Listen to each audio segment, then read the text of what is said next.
YouTube पे अभी मेरे साथ में जुड़ रहे हैं, मैं आपको भी रिक्वेस्ट करता हूं कि आप लोग भी प्रार्थना में मेरे साथ एक हो जाएं ताकि आज की 22वीं एपिसोड 22nd एपिसोड पे हम जो हैं परमेश्वर की अद्भुत शिक्षा को सीखेंगे। आइए प्रार्थना करते हैं। परमेश्वर पिता, तेरा दास डैनियल राज आपको प्यार करता है, आपको चूमता है, आपके पैरों को स्पर्श करता है और साथ ही साथ आपको धन्यवाद देता है कि प्रभु आपने मुझे इस योग्य समझा कि इन प्यारे जनों को, इन अच्छे लोगों को जिनको आपने मुझे दिया है प्रभु जी, इस डीटी के माध्यम से, ताकि उनको मैं सिखा सकूं प्रभु, आपके वचन में तैयार कर सकूं प्रभु। ऐसी कृपा आपसे मैं मांगता हूं प्रभु जी। मैं विनती करता हूं कि जितने भी जूम के ऊपर अभी जुड़ रहे हैं और साथ ही साथ प्रभु जितने भी लोग अभी यूट्यूब पे हमसे जुड़ रहे हैं प्रभु, मैं विनती करता हूं एक एक व्यक्ति को आप स्पर्श करिए, बात करिए, उनके बुद्धि ज्ञान को खोलिए ताकि परमेश्वर आपका राज्य जिस किसी शहर से ये लोग जुड़े हैं वहां वहां बढ़ता जाए, फैलता जाए और आपकी महिमा होती जाए प्रभु जी। मकसद एक ही है कि प्रभु तेरे लोग खरी शिक्षा में, साउंड डॉक्ट्रिन में परिपक्व होकर, मैच्योर होकर बहुत सारा फल ला सकें, ऐसी कृपा आपसे मांगते हैं प्रभु जी। आपको धन्यवाद देता हूं, आपकी स्तुति करता हूं परमेश्वर पिता, आपके नाम को ऊंचा उठाता हूं। यह प्रार्थना यीशु के नाम से मांगते हैं, सुने और कबूल करें, आमीन। एक अच्छी ताली के साथ हम परमेश्वर को धन्यवाद देंगे जी। वेरी गुड, सभी सभी सभी सभी ताली बजाएंगे, सभी ताली बजाएंगे। सुशीला आप क्यों नहीं ताली बजा रही हैं? सुशीला ताली बजाओ या सभी सभी ताली बजाना है ना, प्रभु को धन्यवाद देना जी। ओके, साथ ही साथ जैसे मैं हमेशा कहता हूं कि आप में से कुछ लोग जो है बिल्कुल मेरे नज़र के सामने हैं, जिनको मैं देखता हूं, तो जिसमें से हमेशा मैं कहता हूं जी, सिस्टर निर्जला जी हैं, एस्तर हैं, रेखा जी हैं और भी बहुत सारे प्रभु के दास हैं जो अलग अलग जगह से हैं। और आप में से कुछ लोग ग्रुप बनाकर फैमिली के साथ आप लोग देख रहे हैं। मैं आप सभी को भी जो है देखता हूं, तो मैं जब प्रचार करता हूं आपका प्रतिक्रिया, आपका जो रिस्पॉन्स है वो मुझे मिलता रहेगा, ठीक है ना। चलिए यहाँ से आज की जो एपिसोड नंबर 22 है, एपिसोड नंबर 22 आज हम यहाँ से स्टार्ट करेंगे। बेहद खुशी है मुझे आप सभी से मिलते हुए, जो यूट्यूब और अभी जूम के ऊपर जुड़े हैं। मैं चाहता हूं कि आप सभी को मैं बता दूं कि आप लोगों के लिए बहुत बहुत तैयारी करके आपके पास में मैं आता हूं, तो उसको जितना हो सके पॉजिटिव हृदय से, बहुत ज़्यादा जैसे भूख लगती है ना तो टेबल पे खाना आता है, वैसे आपको जो है इन शिक्षाओं को खाना है, ठीक है ना। चलिए, लिखा है MMB presence discipleship training equipping the universal church with sound doctrine. आप सभी जानते हैं हम एक कॉन्सेप्ट को लेके चल रहे हैं और वो है सर्वव्यापी कलीसिया, यूनिवर्सल चर्च, और जिसको सही शिक्षा के साथ हम जो हैं आगे चला रहे हैं। आप कौन से डिनोमिनेशन से, इससे कोई फर्क नहीं पड़ता, आप किस संस्था से आते हैं कोई फर्क नहीं पड़ता। क्यों? क्योंकि आप यीशु के हैं, आमीन। आप सब यीशु के हैं, मैं यीशु का हूं। हम सब की भाषा, जात, गांव, शहर सब अलग होगा, लेकिन यीशु में हम सब एक फैमिली हैं। Is that right? या बस चलिए ना, एक टॉपिक को लेके हम चल रहे हैं और वो टॉपिक क्या है? बाइबल जी। आप सभी जानते हैं अब तक 2 हफ्ता उसके ऊपर बीत गए हैं, जिसमें से 1 हफ्ता से भी आसपास मैं नहीं रहा, एब्सेंट था, लेकिन मैं समझता हूं कि बहुत बहुत सारे पॉइंट्स हम क्लियर कर चुके, जैसे कि understanding the Bible, language of the Bible, importance of the Bible. तो ये सभी चीजें आपके बीच में मैं सिखा चुका हूं और आपके बीच में एक एक चीजों को हम रख चुके हैं, और मैं जानता हूं कि ये तीनों पॉइंट आपने अद्भुत तरीके से जो है सीखा होगा। लेकिन अब कौन सा पॉइंट है? वह है चौथा, how to handle the scriptures, जिसके ऊपर मैं बहुत सारी बातें करता आ रहा हूं और जिसकी पॉइंट्स अभी तक खत्म नहीं हुई है। और मैं समझता हूं कि और 2 दिन या मे बी 3 दिन और लग सकते हैं how to handle the scriptures के पॉइंट्स के ऊपर, वचनों को कैसे संभालें। याद रखिए यूट्यूब के लोगों, आप भी सुने, एक पास्टर होने के बाद, एक सेवक होने के बाद, दास हो या दासी हो, परमेश्वर का सेवक हो या कोई भी हो, आप सभी को परमेश्वर के वचन को संभालना, हैंडल करना आना बहुत बहुत जरूरी है। अगर ये नहीं कर सके, इसको कहते हैं गई जी भैंस पानी में। जी बहुत जरूरी है। मुझे टोटल बताओ कितने हैं अभी तक जुड़ गए, ठीक है ना जी 120, ओके, यहाँ पे 128 है। ओके, तो वही 250-300 के आसपास का आंकड़ा चल रहा है। एनीवे मैं समझता हूँ कि आप लोग जितने जुड़ते हैं, मैं आप ही लोगों को लेके चलूँगा, बाकी लोग का देखते क्या करना है। Okay, how to handle the scriptures, वचनों को कैसे संभालें, इसके ऊपर जीसस की एक वार्निंग पिछले शुक्रवार को आपको मैं बता चुका हूँ। जीसस ने वार्न किया मत्ती 5:19 में, और ये वचन मैं आपको बता चुका हूं कि कोई इन छोटी आज्ञाओं में से किसी एक को तोड़े, वैसे ही लोगों को सिखाए। खुद भी तोड़ता है, दूसरों को भी तोड़ना सिखाता है।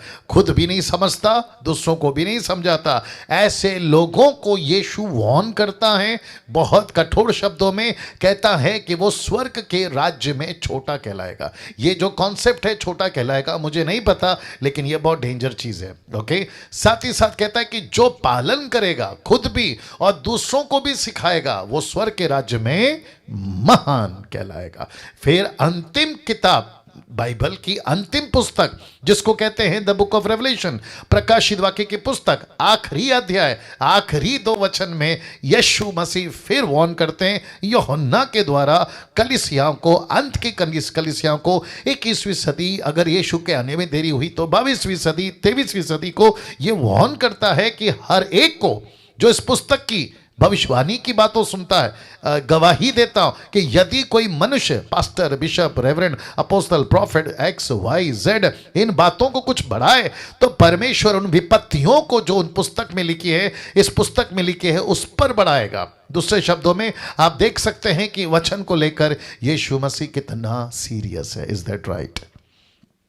वाह, सी यूट्यूब के लोगों, इसीलिए कुछ लोग कहते हैं कि पास्टर डैनियल, आपका वचन इतना कड़क क्यों रहता है? आपका तो रहता है, आपकी जो टीम है मसीह मंथन, उनका भी वचन इतना कड़क क्यों रहता है? वो इसलिए रहता है क्योंकि हम सब बर्दाश्त कर सकते हैं, हम सब चीज़ को सह सकते हैं, लेकिन वचन के साथ किसी प्रकार का कोई कॉम्प्रोमाइज़, ऊंच नीच, क्या कहते हैं, तोड़ मरोड़ करना, ट्विस्ट करना, मैनिपुलेट करना नहीं कर सकते। जी, मैं साथ ही साथ कहना चाहता हूं कि जितने मुझे अभी सुन रहे हैं जूम के ऊपर, आप प्रीचर हैं, बाइबल टीचर हैं, आप खुद भी पास्टर हैं, आप ऑनलाइन प्रीचर्स हैं, मैं सबको रिक्वेस्ट करता हूं कि आपका लाइफस्टाइल यही होना चाहिए, कुछ भी हो जाए लेकिन प्रभु के वचनों के साथ कभी तोड़ मोड़, ट्विस्ट, मैनिपुलेट नहीं करेंगे। ठीक है ना?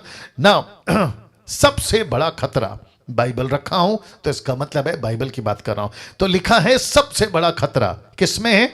आइए देखते हैं। लिखा है सबसे बड़ा खतरा आपको कौन बाइबल पढ़वाता है? Question mark.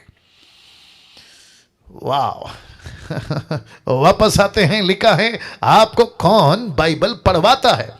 दूसरे शब्दों में, आप जब प्रभु में नहीं थे, आप यीशु में आ गए, आपका उद्धार हो गया, और जैसे ही आपका उद्धार हो गया, यूट्यूब के लोगों ध्यान से सुनिए, आपका जैसे ही उद्धार हो गया तो आपको कौन बाइबल पढ़वाता है? आपको बाइबल पढ़वाने में नंबर 1 लिस्ट में आता है कौन कौन आपको बाइबल पढ़वाता है और किस किस के चश्मे से आप बाइबल को पढ़ते हैं। डिनोमिनेशन, लोकल पास्टर और फेवरेट प्रीचर।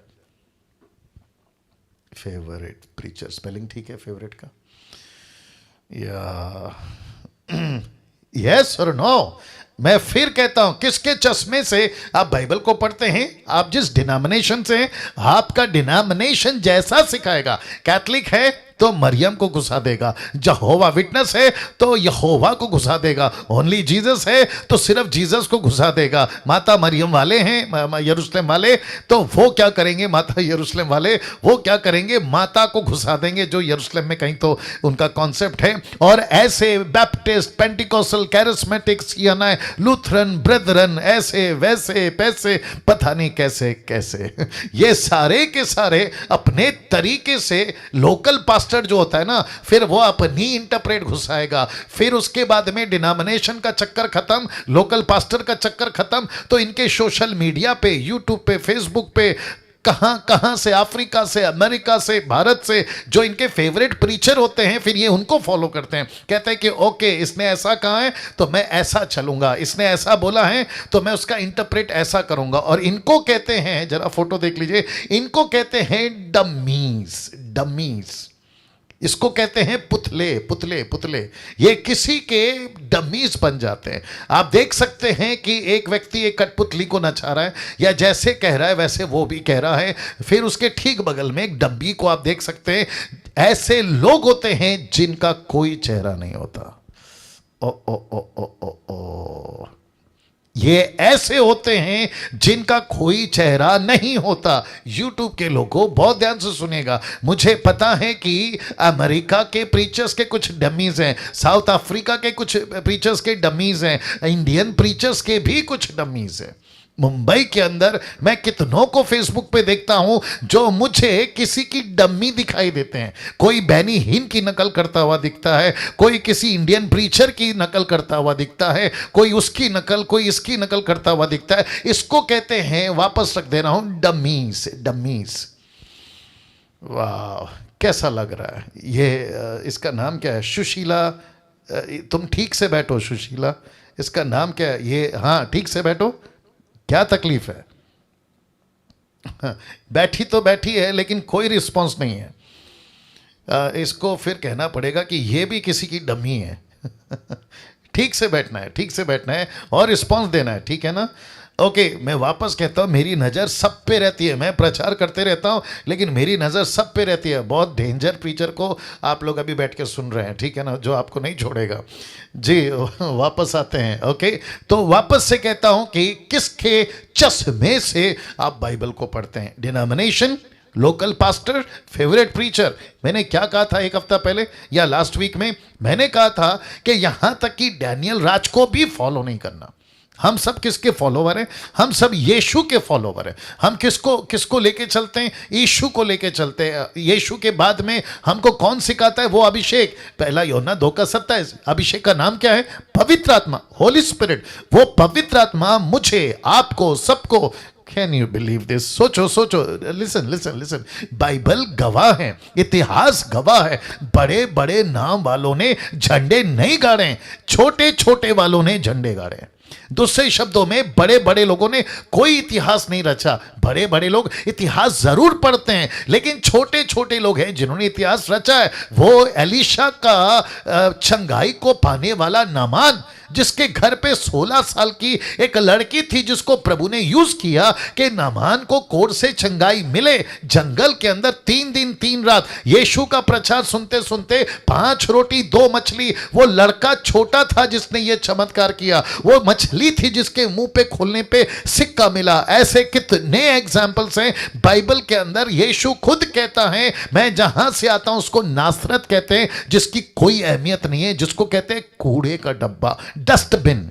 ऐसे जगह से आप और हमको भी परमेश्वर चुनता है। डैनियल राज क्या चीज है? कुछ नहीं, 5वीं क्लास 3 बार फेल, जिसको परमेश्वर इस्तेमाल करता है। आप मेरी या मुझ जैसों की नकल क्यों करते हैं? हम दूसरों की डम्मी क्यों बनते हैं? देख लीजिए, रख रहा हूं फिर स्क्रीन के ऊपर। यूट्यूब के लोगों, मुझे पता है मुंबई के अंदर ऐसे कितने प्रीचर हैं जो फेसबुक पे दिखाई देते हैं, यूट्यूब पे दिखाई देते हैं, जिनका अपना कोई चेहरा नहीं होता लेकिन वो दूसरों का चेहरा लगा कर फेसबुक पे आते हैं। और ये सबसे बड़ा नॉनसेंस है।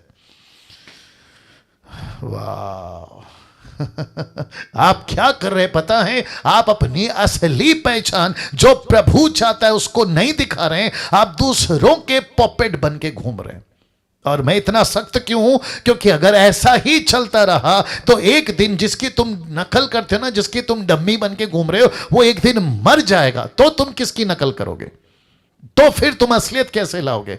हम यीशु मसीह को फॉलो करते हैं। पतरस किसको फॉलो करता था? यीशु को। पौलुस किसको फॉलो करता था? यीशु को। पहली सदी किसको फॉलो करती थी? यीशु को, पवित्र आत्मा को। जो अभिषेक आपके अंदर है, लिखा है, वो तुमको सिखाएगा। ये डमीज क्यों सिखा रहे? ये जिसके तुम डम्मी बन के घूम रहे, वो क्यों तुमको सिखा रहे? क्यों ना तुमको प्रभु सिखाए? कैसा लग रहा है? वाह, सी ये सुशीला अभी भी शांत बैठी है, नहीं बजाएगी वो ताली। गजब है साहब, गजब है। अब ये सुशीला या तो बंद करके बैठ जाएगी या तो कल से नहीं आएगी, मुझे नहीं मालूम। ओके, बहुत ध्यान से सुनना होगा, ठीक है ना? और बाकी जितने भी हैं, अभी यहाँ 45 है, वहाँ पे कितने? 150। चलो कम से कम 300 का आंकड़ा तो पूरा हुआ। लेकिन ये लेट आते हैं, इनकी भी अपनी मजबूरी होगी, पता नहीं नौकरी से आते होंगे, बट कोई बात नहीं, आपका स्वागत है। जो छूट जाता है आप लोग यूट्यूब पे देख सकते हैं। निर्जला जी, कैसा लग रहा है? पानी डालो। या see, American dummy, South African dummy, Indians के प्रीचर्स के डम्मी, ये सारे डम्मी आज मार्केट में बहुत हैं। मैं आपको सच बता रहा हूँ। बस बस बस, थैंक यू। ये बहुत डमी है, ये बहुत डेंजर चीज़ है। मैंने इसलिए कहा कि एक प्रकार की मूर्खता, नॉनसेंस चल रहा है मसीह समाज के अंदर, मैं क्या बताऊं। और जिसके लिए बहुत चिंता है कि ये नकल वाले लोग हैं, इसको कहते हैं नकल वाले, ओरिजिनल नहीं है। और ये बहुत डेंजर है। जिस दिन इनका मेंटर या जिसको ये डमी बन के घूम रहे हैं ना, जिस दिन वो बैकस्लाइड हो गया, कोई देवी के पीछे, देवता के पीछे, पत्थर की मूर्ति के पीछे अगर वो बैकस्लाइड हो गया ना, इनका भी पक्का है कि ये बैकस्लाइड हो जाएं। क्यों? क्योंकि उनके डमी है ना, जैसा वो करेगा ऐसे ये करेंगे ना। इसको देख लीजिए। और फिर होता है वचनों को लेकर। क्यों? क्योंकि डमी बन के घूम रहे हैं ना, तो फिर होता है वचनों को लेकर बेड़ा गर्क। इसको कुछ सेकंड रख रहा हूं। किसको लेके बेड़ा गर्क होता है? वचनों को लेके बेड़ा गर्क होता है। और इसको कहते हैं इंग्लिश में a text taken out of the context. जी, वचन को लेके बेड़ा गर्क। क्यों? डमीज है ना, ये देख लो। अब आप अमेरिका के डमीज हैं, साउथ अफ्रीका के डमी हैं, इंडियंस प्रीचर के डमी हैं। कुछ लोग मुझे वीडियो भेजते हैं, बोलते हैं देखो क्या प्रचारक है। मैं उसको 1 सेकंड में पहचान लेता हूँ ये किसका डमी है। कोई तो बाबा का डमी है, कोई बाबू का डमी है। आपको समझ में आ रहा है? ये ऐसो के डमी है और मैं पकड़ लेता हूँ। और जिसके चलते मैं कह रहा हूँ कि वचनों को लेकर हो जाता है बेड़ा गर्क, क्योंकि वो भी गलत, उसको फॉलो करने वाले ये डम्मी भी गलत। मैं हमेशा कहता हूं, इवन मुझ जैसों को 10%, डैनियल राज जैसों को भी आप लोग क्रॉस चेक करिए। कभी भी मेरे प्रचार को रेफरेंस से क्रॉस चेक करिए। और जिस दिन लगा कि यहां पे गड़बड़ है, डैनियल भाई आपका इंटरप्रेट में गड़बड़ है, मेरे को कॉल करो। मैं खुद कह रहा हूं, मुझसे बात करो, देखो यहां पे गड़बड़ है। हो सकता है कि आपको नहीं समझ में आया, हो सकता है मुझे नहीं, लेकिन अंधे बनकर किसी को फॉलो करना नॉनसेंस है, नॉनसेंस है। जिसके चलते बेड़ा गर्क होता है। अ text taken out of the context, मतलब कॉन्टेक्स्ट कहीं और है, टेक्स्ट कहीं और है। एक टुकड़ा, आज मैं उसी पे बात करूंगा, एक टुकड़ा उठाकर डॉक्ट्रिन बना देते हैं, एक सेंटेंस उठाकर सिद्धांत बना देते हैं, अपना प्रचार तक बना देते हैं। मैं आपको क्या बताऊं कि सुई की नोक से, नीडल, सुई की नोक से ऊंट निकल सकता है, लेकिन धनवान का स्वर्ग के राज्य में जाना कठिन है। अब ना जाने कितने प्रचारकों ने सच में उसको सुई मान लिया, जबकि इजराइल का एक गेट है इजराइल में, उसको कहते हैं सुई, नीडल, उसमें से ऊंट जा सकता है। लेकिन कपड़ा सीलने वाला जो सुई होता है ना, उसको तक लोगों ने प्रचार कर दिया। इसको कहते हैं अ text taken out of the context, मतलब किसी भी तरीके से। तो क्या क्या है आज आपके बीच में रखने जा रहा हूं। और आज का जो टीचिंग है वो चलेगा 9 बजे तक। तो 1 घंटा, अभी 15 मिनट कैसे गए आपको नहीं पता, वैसा 1 घंटा कैसे चले जाएंगे आपको पता नहीं चलेगा। राइट सुशीला जी? ओके, वापस आते हैं। आपके बीच में मैं रखने जा रहा हूं कुछ ऐसे वचन जिसको लोग आज हैंडल नहीं कर पा रहे हैं। आशीषों के वचन को हैंडल नहीं कर पा रहे हैं, चमत्कार के वचनों को हैंडल नहीं कर पा रहे हैं, दान और वरदानों के वचनों को हैंडल नहीं कर पा रहे हैं, पैसों के वचनों को लेकर हैंडल नहीं कर पा रहे हैं, स्तुति आराधना के वचनों को लेकर हैंडल नहीं कर पा रहे हैं, उद्धार के वचनों को लेकर हैंडल नहीं कर पा रहे हैं, उपवास के वचनों को लेकर हैंडल नहीं कर पा रहे हैं, प्रार्थना के वचन को लेकर हैंडल नहीं कर पा रहे हैं, बपतिस्मा के वचन को लेकर हैंडल नहीं कर पा रहे हैं, प्रभु भोज के वचनों को लेकर हैंडल नहीं कर पा रहे हैं, रैप्चर के वचनों को लेकर हैंडल नहीं कर पा रहे हैं, एंड डेज के वचनों को लेकर हैंडल नहीं कर पा रहे हैं। तो ऐसे सभी बातों पे आज 9 बजे तक आपके बीच में डैनियल राज बात करेगा। तो बहुत इंटरेस्टिंग टॉपिक है ये, सारे के सारे बातों को आपको सीखना बहुत जरूरी है, जिसको मैं एक एक वचन आपके बीच में रखूंगा। तो वापस कहता हूं, अ text taken out of the context. कैसे? आशीष के वचनों को लेकर, जो मैं वचन भी बाद में रखूंगा, आशीष का एक वचन, उसके ऊपर, उसके नीचे, उसके दाएं, उसके बाएं, लेफ्ट राइट अप डाउन क्या है, इसको नहीं स्टडी करते हैं। आशीष के बारे में लिखा है, खत्म। जैसे कि लूका की किताब उसका 4 का 7 से आगे लूसीफर कहता है, यदि तू मुझे प्रणाम करे तो ये सारी चीजें मैं तुझे दे दूंगा। और आप मूर्खता देखिए मसीहों की, नीचे फेसबुक पे लिखते हैं आमीन, जबकि वो स्टेटमेंट किसका है? लूसीफर का। वो यीशु का स्टेटमेंट नहीं है। यीशु मसीह कहना चाहिए, मुझे आराधना कर, मैं तुझे दूंगा। आमीन पे बोलो, चलेगा। लेकिन लूसीफर कह रहा है, नॉट जीसस। ऐसी वचनों को लेकर आशीष की पागल जैसे हो गए यूट्यूब वालों और जूम के लोगों। मैं आपको बताता चलूं, 20 साल से तो जब मैं वर्शिप के क्षेत्र में आराधना करते हुए जब शहर शहर गांव गांव देश देश विदेश घूमता था, तब मुझे पता चला कि आशीष के नाम पे लोगों की भीड़ इतनी आती थी। प्रीचर्स भी क्या कहते हैं पता है? आज की शाम की मीटिंग में कितनों को आशीष चाहिए, हाथ उठाओ। तो टक करके हाथ उठते थे, यस और नो। आप ही जानते हैं। अच्छा वो छोड़िए, फिर कहते हैं ये 3 दिन की सभा है, आपको खूब आशीष मिलेगी। अरे भाई, जिसके पास परमेश्वर है, जिसके पास पवित्र आत्मा है, जो प्रभु के साथ ठीक से चल रहा है, क्या तुम्हारे 3 दिन के मीटिंग के मोहताज बन जाए?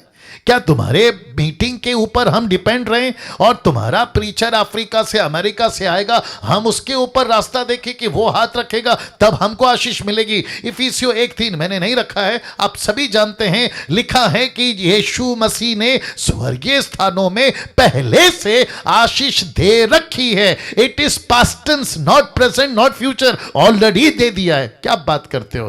ताली बजाकर प्रभु को धन्यवाद। क्या बात है, क्या बात है,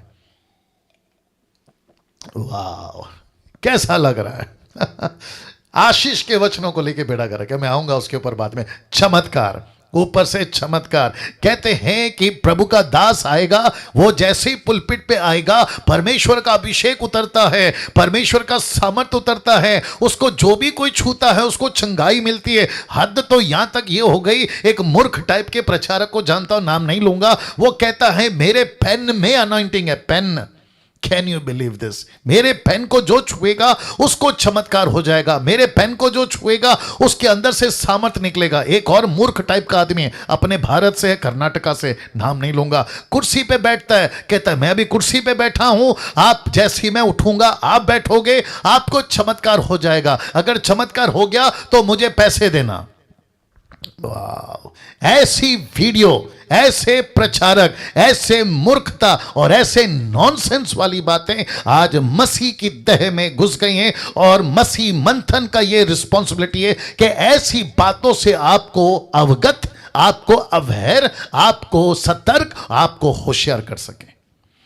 क्या बात है। सी, तो जिसके चलते आपके बीच में मैं रख रहा हूं, आशीष के वचनों को सीखो। कैसे हैंडल करना है, चमत्कार के वचनों को सीखो कैसे हैंडल करना है। आप चमत्कार की बात करते हैं, एक पंजाब का अंकुर नरूला, आप लोग जानते होंगे, एक व्यक्ति, उसको किसी ने मेरा वीडियो भेजा जो अपने मसीह मंथन का था। उसने कहा कि डैनियल राज की वीडियो देखो, आपको जो है आशीष मिलेगी, दूसरे शब्दों में आप वचन में बढ़ोगे, आप जो है प्रभु के ज्ञान में बढ़ोगे। ये बातों को करते करते वो मूर्ख टाइप का आदमी कहता है कि डैनियल राज जो है ज्ञान बांटता है, हमारे अंकुर नरूला जैसे प्रचार चमत्कार करके बता। मेरे को कॉल आया, मैंने उसको बोला कि ऐसे कितने कॉल मुझे आते हैं जो अंकुर नरूला के मीटिंग में जाते हैं और कहते हैं कि हम 10 साल से गए, दुष्ट आत्मा ने निकला, हम 10 साल से गए, कैंसर ठीक नहीं हुआ, हम 10 साल से जा रहे, हमारी बेटी ठीक नहीं हो गई। तो मेरे को उनसे भी पूछना है और अंकुर नरूला जैसे से भी पूछना है और ऐसे जितने चमत्कार करते हैं उनसे भी पूछना है, क्या तुम्हारी मीटिंग में 100% चमत्कार होता है? मेरे को साबित करके बता दो, जो बोलोगे हार जाऊंगा। इसका मतलब है कि चमत्कार अंकुर नरूला जैसे लोग नहीं करते, चमत्कार डैनियल राज जैसे लोग नहीं करते, चमत्कार यीशु करता है। और चमत्कार तब होता है जब हमारा जीवन यीशु के साथ सही हो। इस संडे का प्रचार मैंने आपको 3 बातें बताई थी। आपको याद होगा कि प्रार्थना करने से पहले ये 3 बातें, अगर आपने नहीं देखी हैं, मैं रिक्वेस्ट करता हूं प्लीज देखिए। फेसबुक के ऊपर आज कौन सा दिन है? मंगलवार। सिर्फ कल तक 20,000 लोग यूट्यूब पे, माफ करें, फेसबुक पे देख चुके हैं और यूट्यूब पे अभी कम से कम दोनों वीडियो डाले थे, जिसको एक डिलीट कर दिया है। 14 से 15,000 वहां पे देख चुके हैं। तो इसका मतलब है कि बहुत सारे लोग सत्य को नहीं जानते हैं, और जब सत्य को जानते हैं, आगे बोल दीजिए, सत्य उन्हें स्वतंत्र करता है। ताली बजाकर प्रभु को धन्यवाद। वाह, सब चल रहा है, सब जगह। अच्छा, वाह, कुछ जगह पे हैंग हो गया लगता है, इसका हो गया। Anyway, no problem. प्रभु को धन्यवाद। जी नीता जी, सब ठीक है? Yes, yes. Okay, wonderful wonderful. It's okay, it's okay. जी, यूट्यूब के लोगों ध्यान से सुनिए बात को, आपको बहुत जरूरी है, बातों को समझना होगा, नहीं तो बेड़ा गर्क हो जाएगा। मैं वापस कहता हूं कि हम सभी को परमेश्वर के वचनों को ठीक से हैंडल करना आना बहुत जरूरी है ना। दानों और वरदानों के वचनों को हैंडल नहीं कर पा रहे हैं, मैं उसके ऊपर आज बहुत स्ट्रांगली आऊंगा। साथ ही साथ पैसों के वचनों को, दान वरदान और पैसों के वचनों को लेकर किसी प्रकार का कोई भी आउट ऑफ कॉन्टेक्स्ट निकालकर, है ना, जैसे मैंने अभी कहा, ऐसा किसी प्रकार का स्टेटमेंट दे देते हैं जो बिब्लिकल होता ही नहीं है, और जिसके चलते फिर जो है, जो सीखते हैं वो बिगड़ते हैं और जो सिखाते हैं वो बिगड़ते हैं। तो मैं रिक्वेस्ट करता हूं कि आप जब किसी को सुनते हो, अभी आप मुझे सुन रहे हैं, आप मेरी हर बात पे आपको आमीन या ताली बजाने की जरूरत नहीं है। आपको भी क्रॉस चेक करना है। कब करोगे? जब खुद की स्टडी होगी, और प्रतिदिन कम से कम 30 से 40 चैप्टर आपको पढ़ना होगा, तब जाकर बात आपको भी समझ में आती है। आमीन।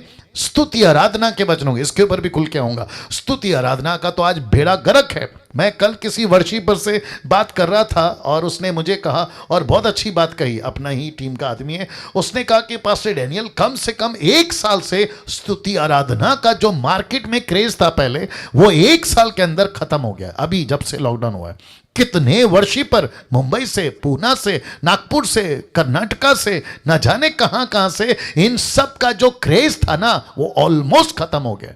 मैंने भी सोचा इस बात पे, मैंने बोला यार बात तो सही है, बात तो सही है कि वाकई में यूट्यूब के लोगों, तुम भी सुनो, परमेश्वर की स्तुति आराधना के खिलाफ डैनियल राज नहीं है। अभी आज क्योंकि विवेक का कुछ 4-5 दिन से हेल्थ ठीक नहीं चल रहा है, जिसके चलते आज हमने उसको नहीं बुलाया। लेकिन आप जानते हैं, संडे के दिन हमारी स्तुति आराधना होती है, वर्शिप होती है।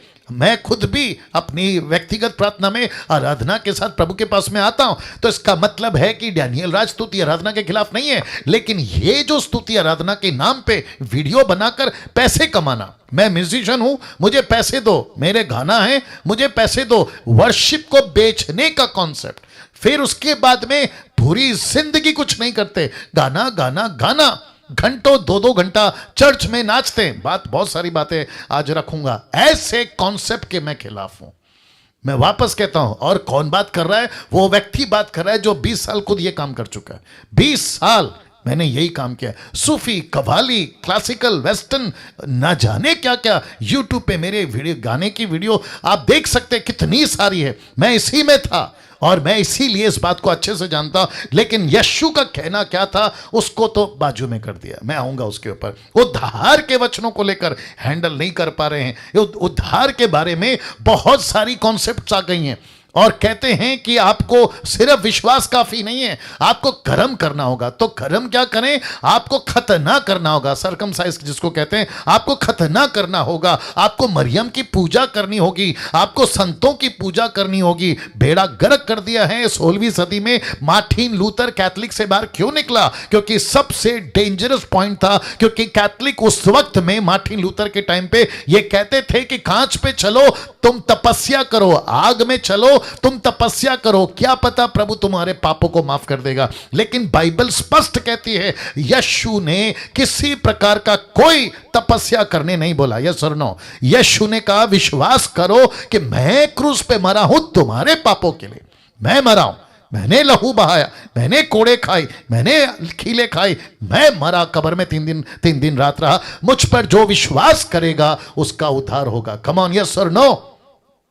लेकिन आज भेड़ा गर्क ये हो गया है कि लोग कहते हैं कि आपको तपस्या करना है, आपको कुछ ऐसा सैक्रिफाइस करना है अपनी तरफ से, तब जाकर जो है आपको उद्धार मिलेगा। और बहुत सारी कल्ट टीचिंग इसके ऊपर आ चुकी है। मैं रिक्वेस्ट करता हूं आप लोग जब बाइबल पढ़ते हैं, ऊपर नीचे दाएं बाएं आगे पीछे बहुत सतर्क होकर आपको वचन को हैंडल करना है। उपवास के वचनों को, अभी लेंथ डे चल रहा है, मुझे लगता है कि अभी 4-5 दिन बचे हैं ये 40 दिन को खत्म होने में। फिर इनका शुरू होगा वो शुक्रवार यानी कि गुड फ्राइडे, फिर इनका शुरू होगा 3 दिन के बाद में ईस्टर संडे, फिर ये अगले साल फिर होगा। इसको कहते हैं उपवास के वचनों को लेकर यीशु ने कुछ कहा, इन्होंने कुछ और समझा। मैं एक एक चीज को आज रखूंगा। प्रार्थना के वचनों को लेकर बेड़ा गर्क है। यीशु मसीह ने कहा अन्य जातियों की नहीं बकबक मत करो, जितनी जरूरत है उतना करो। जब प्रार्थना का टॉपिक आएगा तो मैं बताऊंगा कि प्रार्थना का वेपन तो ले लिया है, लेकिन ग्राउंड, बैटल ग्राउंड है ना, वो तो उसका पता ही नहीं है। तो ये काहे का सिपाही है बताइए? तो इसको कहते हैं कि प्रार्थना के लिए हमको ताकत दे दो। तो प्रभु कहता है ठीक है बेटा, लेकिन तेरा ग्राउंड कहां है जिस पे तुझे युद्ध लड़ना है? मैं आऊंगा जब प्रार्थना का टॉपिक आएगा। बपतिस्मा के वचनों को हैंडल नहीं कर पा रहे, मैं उसको ऊपर भी आऊंगा। प्रभु बोझ के वचनों को, रैप्चर, एंड डेज, ऐसे करते करते बहुत सारे स्क्रिप्चर्स हैं दोस्तों जिसको आपको और मुझे समझना जरूरी है। तो मैं समझता हूं कि अब जब जरा डिटेल में जाते हैं तो वापस से पूछता हूं कि आप लोग सब तैयार हैं? आप लोग सब ठीक हैं? चलिए अब एक एक वचन के ऊपर बात करूंगा। तो वापस कहता हूं आपकी जो क्षमता है लेने की उसको मजबूत कर लीजिएगा। एक वचन आपके बीच में पहले पढ़वा देता हूं, इसके ऊपर भेड़ा गर्क हुआ है। आइए बताते हैं पहले जी। 1 कुरिन्थियों 14:2, 1 Corinthians chapter 14 and verse 2। आइए देखते क्या लिखा है। जो ब्लैक से मैंने उसको बैकड्रॉप दिया है ना, इसका मतलब है कि उसके ऊपर बात होगी। क्या है देखते हैं। लिखा है क्योंकि जो अन्य भाषा में बातें करता है वह मनुष्यों से नहीं परंतु परमेश्वर से बातें करता है, इसलिए कि उसकी कोई नहीं समझता। इसलिए कि उसकी कोई नहीं समझता, ये सरकास्टिक है, व्यंग, टॉन्ट है। इसलिए कि उसकी कोई नहीं समझता क्योंकि वह भेद की बातें आत्मा में होकर बोलता है। सरकास्टिक है, लेकिन इसको बना दिया स्टेटमेंट। इसको कहते हैं ना किसी का धड़ है, ना सर है, ना पैर है, और कहते हैं कि आदमी आ रहा है। अब बताइए आगे आप लोग समझदार हैं। इस वचन को पेंटिकॉस्टल कैरिस्मेटिक, जी मैं खुल के बात करूंगा आज पेंटिकॉस्टल और कैरिस्मेटिक, क्योंकि डीटी चल रहा है, डिसाइपलशिप ट्रेनिंग चल रही है और मैं इसके ऊपर खुल के बात करूंगा। ऐसा गजब का 200 साल से अमेरिका के लॉस एंजलिस में अजूजा स्ट्रीट रिवाइवल, जो कि विलियम सी मॉर एक व्यक्ति है, अफ्रीकन प्रीचर, लॉस एंजलिस में किसी लेडी ने जो जापानीज कंट्री की थी, उसने उसकी लोकल लैंग्वेज में बात किया और उसके बारे में बताया जाता है कि उसको दुष्टात्मा पकड़ा था, पागलों की तरह हरकत करती थी। ऐसी लेडी की एक ऐसी जिब्रिश उसको लेकर सिद्धांत बना दिया और सपोर्ट के लिए यह वचन उठा लिया। 1 कुरिन्थियों 14:2। ये 200 साल में ऐसा बेड़ा गर्क हुआ है। अब इसको कहते हैं कि लिखा कुछ और है, बोला कुछ और है। लिखा है अन्य, फिर इसको स्पॉट किया भाषा। तो अन्य का मतलब है दूसरी, अदर फॉरेन दूसरी भाषा कौन सी? और वापस कहता हूं दूसरी, अन्य, फॉरेन, फिर कहता है भाषा। तो भाषा कौन सी है? इंग्लिश है, हिंदी है, तेलुगु है, तमिल है, मराठी है, गुजराती है, जापानीज है, फ्रेंच है, डच है, अरामिक है, लैटिन है, ग्रीक है, हिब्रू है, कौन सी भाषा है? ये तो पूछो पहले। अच्छा, जो भाषा में बातें करता है, जो भी कोई भी बातें करता है, उसको मिला है दान प्रचार करने का, क्योंकि इसके ऊपर मैं वीडियो बना चुका हूं, ज्यादा बात नहीं करूंगा। उसको मिला है दान दूसरों की भाषाओं में बात करने का। तो जो व्यक्ति दूसरों की भाषा में बात कर रहा है, लेकिन जहां कर रहा है, पौलुस कहता है क्यों कर रहा है रे बाबा? जब तक तेरे पास में अनुवादक नहीं होगा तू मत किया कर, जिस दिन अनुवादक मिल जाएगा तब किया कर। इसी का 14 का 27-28 में इस बात का जिक्र पौलुस ने किया है। लेकिन क्योंकि आंखें बंद करके प्रचार करते हैं, आंखें बंद करके बाइबल पढ़ते हैं, फिर कहूंगा डमीज हैं ये लोग। ये किसी के डमी हैं, किसी को फॉलो करते हैं। अफ्रीकन अमेरिकन कहते हैं मैं अन्य भाषा में बात किया, मेरा फायदा हो गया, जिसके चलते मैं भी तुमको सिखाता हूं, तुम्हारा भी आत्मिक फायदा होगा। और आप सभी जानते हैं, आप सभी जानते हैं, सड़क पे कोई डमरू लेकर अगर तमाशा दिखाता है, आगे बोल दीजिए भीड़ जुटती है कि नहीं? भीड़ जुटती है ना? भीड़ जुटती है। अगर उसने कहा कि अभी मैं बच्चे को टोकरी में से गायब कर दूंगा, सबकी जिज्ञासा, सबकी इच्छा जाग जाती है, बोला अब देखेंगे। तो हम एक ऐसे देश और ऐसे पृथ्वी पे जीते हैं, ऐसे पृथ्वी पे जीते हैं जहां पे तमाशा देखना बहुत पसंद है, चमत्कार देखना बहुत पसंद है, सुपरस्टिशियस चीजें होना बहुत पसंद है। आप अगर किसी को कहो कि बस आंख बंद करके प्रार्थना करो, तुम्हारी प्रार्थना प्रभु सुन लेगा, आपको पता है भारत के लोग सड़क पे क्या पूछेंगे? भाई वो सब ठीक है, आंख बंद करके प्रार्थना करूंगा, लेकिन देखूं किसको? मुझे कोई तो पत्थर दिखाओ, मुझे कोई पेड़ दिखाओ, कोई नारियल तो लगाने दो, कोई अगरबत्ती तो लगाने दो, मोमबत्ती तो लगाने दो, ताकि मुझे ऐसा लगे, संतुष्टि हो। ऐसे बाहर से जब मसीह लोग अंदर आते हैं तो कहते हैं कि मैं कोई ऐसी भाषा में बात करूंगा, हो सकता है कि प्रभु मेरी जल्दी सुन ले। हद हो गई। और जिसके चलते ऐसा कुछ सिखा दिया गया है जो बाइबल के अंदर नहीं है, और इसी को कहते हैं भेड़ा करक। जिसके चलते एक वचन और है जो इसको सपोर्ट करेगा कि प्रेरितों की किताब 2:4 में, अब इनका दिमाग यहां पे भी चलता है, कहते हैं कि सब पवित्र आत्मा से भर गए, जिस प्रकार आत्मा ने उन्हें बोलने की सामर्थ्य दी। लिखा है अन्य अन्य भाषा बोलने लगे। ये सिंगुलर नहीं, ये प्लूरल वर्ड है, जिसको कहते हैं बहुवचन। आपको जब पवित्र आत्मा मिला था पतरस जी, आपने एक भाषा में बात करी थी या 17, तो पतरस कहेगा 17, तो वो 17 भाषा कौन सी थी ये तो पता लगाओ। वाह, सही। आप में से जितने लोग अभी मुझे सुन रहे हैं, आप जरा सोचिए क्या चीजें हैं, क्या कर रहे हैं, कैसी बातों को लेकर चल रहे हैं। ये सारी चीजें हमें समझना बहुत जरूरी है। नेक राम जी को कोई दिक्कत है? नेक राम जी आप सुन रहे हैं? नेक राम जी, हाँ, या फोकस करिए भैया, फोकस करिए, चीजों को सीखना है आपको, ठीक है ना? Wonderful Jesus. तो यूट्यूब के लोगों, जूम के लोगों, वापस से कहना चाहता हूं कि अन्य अन्य भाषा में पतरस ने बात करी। कौन सी भाषा? नॉन, जिसको कहते सब जानते थे। पौलुस बात करता था कौन सी? नॉन, जिसको कहते सब जानते थे। पौलुस खुद कहता है ऐसा किसी भाषा में बात मत करो जिसका इंटरप्रेट ना हो। तो इसमें बेड़ा गर्क। अब बात करते हैं जो बहुत ज़्यादा क्या कहते हैं, कंट्रोवर्शियल हो सकता है, होता आ रहा है, और जिसके चलते बहुत सारे लोग जो हैं चीज़ों को नहीं समझ पा रहे हैं। आज आपके बीच में उन चीज़ों को रखना चाहूँगा जी। ओके, वहाँ पे निर्जला है कि वहाँ पर है? ओके ओके, या क्योंकि वो यहाँ से शायद निकल गए, उनका नेटवर्क का इशू है, पता नहीं क्या है। Okay, no problem. या आप लोग जितने भी शैल शैल कौनते, जी जी, वेरी गुड, लगे रहिए। ओके, ये वचन है 1 कुरिन्थियों 11:5। लिखा है परंतु जो स्त्री उगाड़े सिर प्रार्थना या भविष्यवाणी करती है वह अपने सिर का अपमान करती है। अब मैं निर्जला जी को इसलिए ढूंढ रहा था, उनका वीडियो ऑफ है, कोई इशू नहीं। चलिए कोई बात नहीं, उनको शायद दिक्कत होगी, नेटवर्क का इशू होगा। एनीवे वापस आ रहे हैं। बहुत सारी महिलाएं मसीह मंथन के पेज पे आती हैं। नीता जी अगर आप सुन रही हैं तो माइक ऑन करके बात करिए। Yes.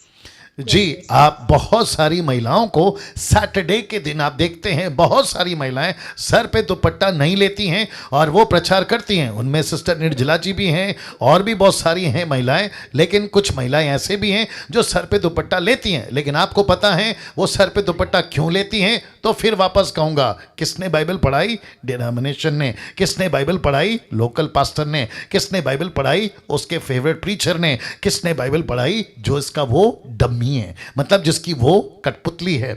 लेकिन पौलुस ने पहला कुरिन्थियों 11:5 में क्या कहा? देखिए, कहता है परंतु जो स्त्री उघाड़े सिर या प्रार्थना या भविष्यवाणी करती है वो अपने सिर का अपमान करती है, क्योंकि वह मुंडन होने के बराबर है ना। मैंने पूरा वचन नहीं डाला है क्योंकि मेरे को वक्त का ख्याल रखना है। मैं इसके ऊपर इतना कहना चाहता हूं कि इसी 11 के 7, फिर इसी 11 के 10, फिर इसी 11 के 16 में पौलुस कहता है ये ना तो परमेश्वर का नियम है ना किसी कलीसिया का नियम है। वो कहता है अगर किसी को विवाद करना है तो कॉन्सेप्ट क्लियर कर रहा हूं, ना मेरा ना कलीसिया का ना परमेश्वर का। साफ लिखा है, आप लोग बाद में पढ़ सकते हैं। तो इसका मतलब है कि जो स्त्री सिर उगाड़े, कहां की बात कर रहा है? कल्चर क्या है, कनेक्शन क्या है, हिस्ट्री क्या है, किस शहर की बात कर रहा है, पौलुस की पत्री किसको लिख रहा है, ये सारी चीजें जाने बगैर अगर आप कोई डॉक्ट्रिन बना देते हैं तब जाकर होता है बेड़ा गर्क। अगर कोई सर पे दुपट्टा डाल के प्रार्थना या भविष्यवाणी करती है, डैनियल राज आपको तकलीफ है? बिल्कुल नहीं, मुझे कोई तकलीफ नहीं है। लेकिन अगर कोई ये कहता है कि वो सिस्टर ने सर पे कपड़ा नहीं डाला तो वो अपमान कर रही है, तो मैं पूछूंगा किसका अपमान कर रही है? वहां लिखा है उसके सिर का, तो उसका सिर कौन है? उसका पति। उसके पति का अपमान हो रहा है ना, तो उसका पति देख लेगा। तुम अपनी टांग बीच में क्यों घुसाते हो? हद हो गई साहब। ऐसे कितने कल्चर हैं जहां पे महिलाओं के सर पे कपड़ा नहीं डालते हैं। तो क्या ऐसों को पहला सर पे कपड़ा डालना सिखाएं, फिर उसको चर्च में लेकर आएं? क्या करें? और ये सर पे दुपट्टा, कुछ लोग कहते हैं आपने सर पे दुपट्टा नहीं डाला, आप कैसे प्रचारक बन गए? लो, सवाल ही गलत हो गया। सर पे दुपट्टा डालने के लिए परमेश्वर का दास कहता है किसी कलीसिया को, कौन सी? कुरिन्थियों। वहां का कल्चर क्या है उसमें घुसूंगा, बहुत दिक्कत हो जाएगी, टाइम चला जाएगा। मैं इसके ऊपर वीडियो बना चुका हूं। जिस कुरिन्थियों की कलीसिया के ऊपर वो बात कर रहा है, वहां का कल्चर एक ऐसा कल्चर था कि जो स्त्री सर पर बाल लंबे रखकर, खुले रखकर सड़कों पे, गलियों में, चर्च में घूमती थी, वो सिग्नल देती थी कि मैं वेश्या हूं। पतरस, माफ करें, पौलुस ने कहा अगर ऐसी महिलाएं जो सर पे दुपट्टा नहीं डालती, क्योंकि वो वहां नहीं है। कौन? पौलुस। वो जेल में लिखकर बैठकर खत लिख रहा है कलीसिया को, कुरिन्थियों को, और वो समझा रहा है कि अगर ऐसा कुछ गड़बड़ चल रहा है जिसका जिक्र उसने 14 के 33 में किया कि परमेश्वर गड़बड़ी का नहीं परंतु शांति का करता है, तो कलीसिया में दुपट्टा को लेकर गड़बड़ चल रहा था, लंबे बाल को लेकर गड़बड़ चल रहा था, पुरुष के लंबे बाल होना नहीं चाहिए उसको लेकर गड़बड़ चल रहा था। यह कुरिन्थियों की कलीसिया का समस्या है, यह कुरिन्थियों की कलीसिया का मैटर है। लेकिन अगर इसी को उठाकर आज हम पंजाब में चले जाएं, क्योंकि पंजाब के लोग भी अभी हमसे जुड़े हुए, पंजाब के लोगों का सर का बाल तो महिलाओं से भी लंबा है, तो उनका क्या करें? हद करते हो यार। पंजाब के लोगों का सर का बाल तो उनसे भी लंबा है जो महिलाएं हैं। क्यों? क्योंकि वो सर पे पगड़ी बांधते हैं, तो उनका सर का बाल कटवा दें। ये कहां लिखा है? ये क्यों? मत्ती की किताब उसका 28 का 18 में यीशु ने कहा कि जाओ जातियों में जाओ, सुसमाचार सुनाओ। तो जब जातियों में जाएंगे तो किसी के बाल लंबे होंगे, किसी के बाल छोटे होंगे, कोई सर पे दुपट्टा डालता है, कोई सर पे दुपट्टा नहीं डालता है, कोई बुरखा में रहता है, कोई मिनी स्कर्ट में, जो कि गोवंश के लोग हैं। और अदर कंट्रीज में चले जाओ जो पूरा कपड़ा नहीं पहनते। ये तो छोड़िए, आदिवासियों का क्या करें जो बदन में कपड़ा ही नहीं पहनते, उनको क्या करोगे? बुरखा पहनाओगे? ये सारी चीजें हैं। तो सर पे दुपट्टा आपका हो या ना हो, इसका मैटर यहां नहीं है। तो इसको उठाकर आप ये डॉक्ट्रिन नहीं बना सकते। मैंने एक और स्क्रिप्चर नहीं रखा है जो निर्गमन के 4 अध्याय में जूता उतार दो, परमेश्वर ने मूसा को बोला तो मूसा जूता उतारेगा। डैनियल राज क्यों जूता उतारेगा? मूसा को कहा ना जूता उतारे, मूसा को कहा इजरायलियों को छुड़ाओ, डैनियल को तो नहीं बोला ना। तो वचन को कैसे हैंडल करना है अगर ये नहीं सीखा तो तुम डॉक्ट्रिन बना दोगे, सिद्धांत बना दोगे। तो वापस कहता हूं, कई महिलाएं ऐसी हैं जो सर पे दुपट्टा लेती है, मुझे उससे कोई दिक्कत नहीं है, लेकिन कम से कम इस वचन के ऊपर एक डॉक्ट्रिन बना देना कि तुम्हारा सर पे दुपट्टा होना ही चाहिए, यह गलत है।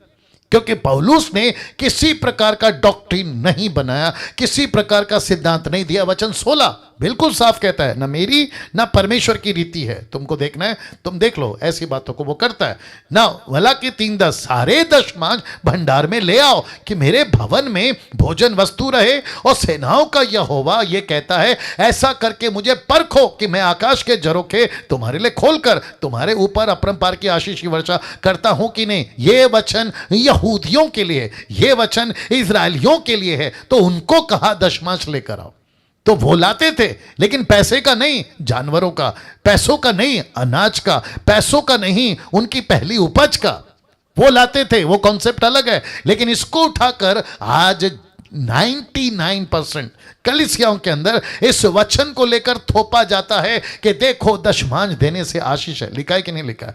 ऐसा करके वो कलीसियाओं को कहते हैं, अगर आपने दशमांश नहीं दिया आपको आशीष नहीं मिलेगी। अगर आशीष नहीं मिलेगी तो कहते तुमको श्राप मिलेगा। मेरा प्रश्न है, ऐसे लोगों को यीशु मसीह नरक में नहीं डालेगा तो कहां डालेगा?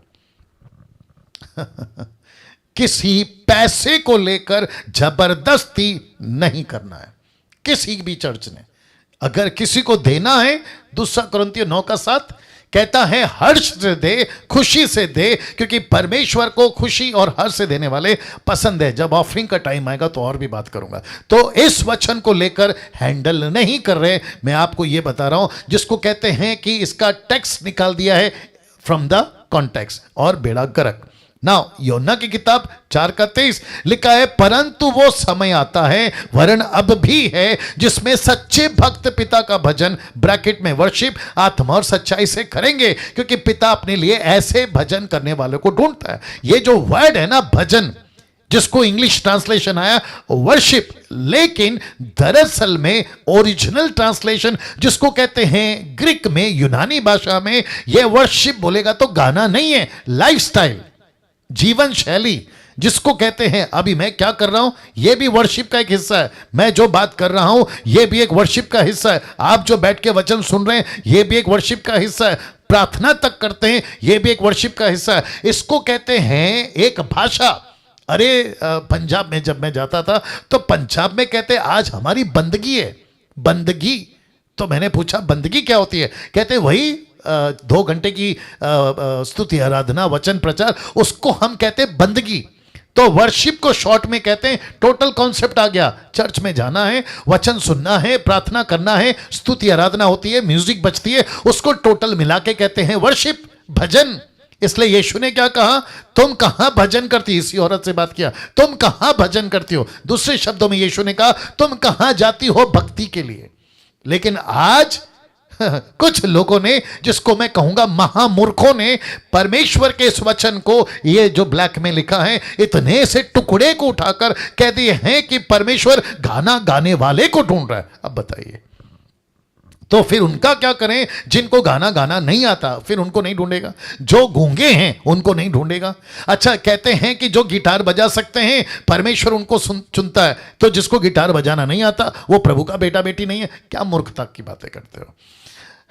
इसके ऊपर बहुत सारी बातें कर सकता हूं, लेकिन मैं कुछ और बताता हूं, आपको अच्छा लगेगा। बहुत ध्यान से सुनिएगा। कुछ लोग कहते हैं कि पृथ्वी के ऊपर हम प्रैक्टिस करेंगे, लेकिन जब हम स्वर्ग में जाएंगे तो वहां पर प्रैक्टिकल करेंगे। प्रैक्टिस एंड प्रैक्टिकल आप लोग नहीं समझे शायद। यहां हम सीख रहे हैं और वहां पे जाके हम 24 घंटे वही करेंगे। तो मैंने एक को पूछा, यार तुम इतनी बड़ी बड़ी बातें कर जाते हो, बाइबल में कहां लिखा है कि स्वर्ग में जाने के बाद 24/7 हमको सिर्फ गाना ही गाना है?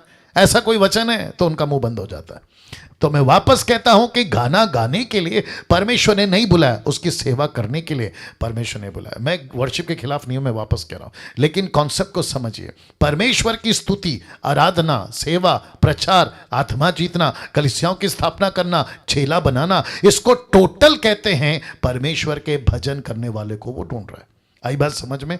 तो सिर्फ गाना गाना गाना के पीछे पागल नहीं होना है। जितने लोग अभी मुझे देख रहे हैं फेसबुक, माफ करें, जूम और यूट्यूब पे, आप लोग भी यूट्यूब पे कभी इधर कभी उधर बहुत सारा गाना सुनते हैं। मैं रिक्वेस्ट करता हूं, ज्यादा गाना मैं नहीं कहता हूं कि मत सुनो, लेकिन आपके पास में टाइम कितना है 24 घंटे में, उसमें ज्यादा प्रायोरिटी, प्राथमिकता वचन को सुनने में लगाई। क्योंकि आजकल के जो गाने बन रहे हैं उसमें भी गड़बड़ है, वचन नहीं रहता है, अपनी बुद्धि डालते हैं, लीला शीला टाइप का गाना बनता है, पिक्चर की स्टाइल के गाने बनते हैं, उसके स्टाइल के क्या कहते हैं ना, पूजा, ढिंचैक पूजा, आपने नाम सुना होगा, उसके तरीके का गाना बनते हैं, ना सुर का पता है, ना ताल का पता है, ना किसी प्रकार का कोई वचन नहीं रहता है, अपनी मर्जी का बनाते हैं। ऐसों को सुनने से अच्छा है वचन सुनिए, बाइबल पढ़िए, परमेश्वर की आत्मिक उन्नति में आगे बढ़िए ना। एक ऐसा वचन जिसको लेकर बपतिस्मा बदल दिया। मैं आपको बताता हूं कैसे। प्रेरितों की किताब 2:38 में ये वचन को हैंडल करने की हम जो है उस क्या कहते हैं लाइन में आगे बढ़ रहे हैं। तो प्रेरितों की किताब 2:38, एक्ट चैप्टर 2:38 लिखा है, पतरस ने उनसे कहा, मन फिराओ। पतरस ने उनसे कहा, किससे? 3,000 यहूदियों से कहा, मन फिराओ। उसमें एक भी अन्य जाति नहीं था। आप जितने बाइबल पढ़ते हैं आप लोग अच्छे से जानते हैं, उसमें एक भी अन्य जाति नहीं था। ये 3,000 यहूदी थे। याद रखो, कौन सा फेस्टिवल है? पेंतेकोस्त का। कहां से आए थे? पृथ्वी भर की जगह से लोग एक जगह इकट्ठा हुए थे और उन्होंने पतरस का प्रचार सुना, क्योंकि पवित्र आत्मा ने उनकी भाषा में उनको प्रचार करवाया था। तो वो कहते हैं, पतरस कहता है, मन फिराओ, तुम में से हर एक अपने अपने पापों की क्षमा के लिए यीशु मसीह के नाम से बपतिस्मा ले। यीशु मसीह के नाम से।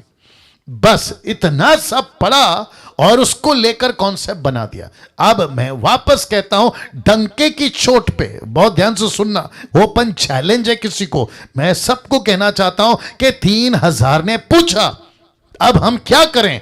पतरस कहता है, मन फिराओ, तुम में से हर एक अपने अपने, निकालो, जल्दी से निकालो। एक्ट चैप्टर 2:38, एक सेकंड दीजिए। अब दूध का दूध, आगे बोल दीजिए, पानी का पानी, या अभी कर देते हैं, फिर देखते हैं क्या करते हैं ये लोग जी। आज थोड़ा सा चिड़ा हूं जी क्योंकि गड़बड़ बहुत है। या एक्ट चैप्टर 2:38 जी। मैं वापस कहता हूं, यूट्यूब के लोगों तुम भी सुनो, ओपन चैलेंज दे रहा हूं तुम लोगों को। मुझे कोई ऐसा व्यक्ति जो ओनली जीसस वाला, एक नाम के बपतिस्मा वाला, उनको ओपन चैलेंज है, मुझे निकाल के बताना। क्या? अभी बताता हूं।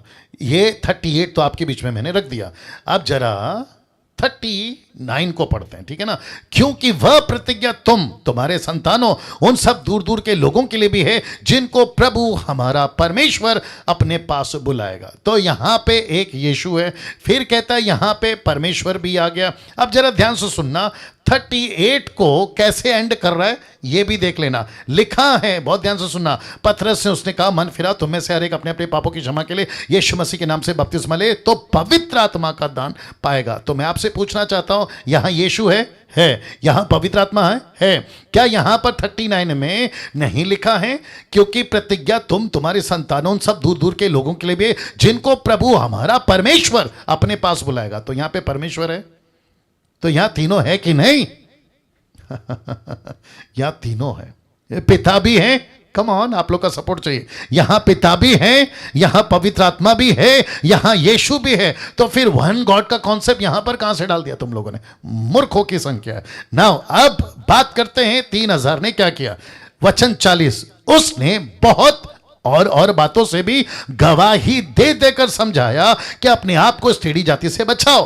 अंत 41, जिन्होंने, अब वापस कह रहा हूं, ओपन चैलेंज है, मुझे प्लीज बता दो कि 3,000 ने यीशु के नाम का बपतिस्मा लिया। लिखा है 41 में, आप लोग अपनी बाइबल चेक कर सकते हैं, लिखा है जिन्होंने उसका वचन ग्रहण किया उन्होंने बपतिस्मा लिया। लेकिन यह नहीं लिखा है कि कौन से नाम से लिया। ओपन चैलेंज है, निकाल के बताओ।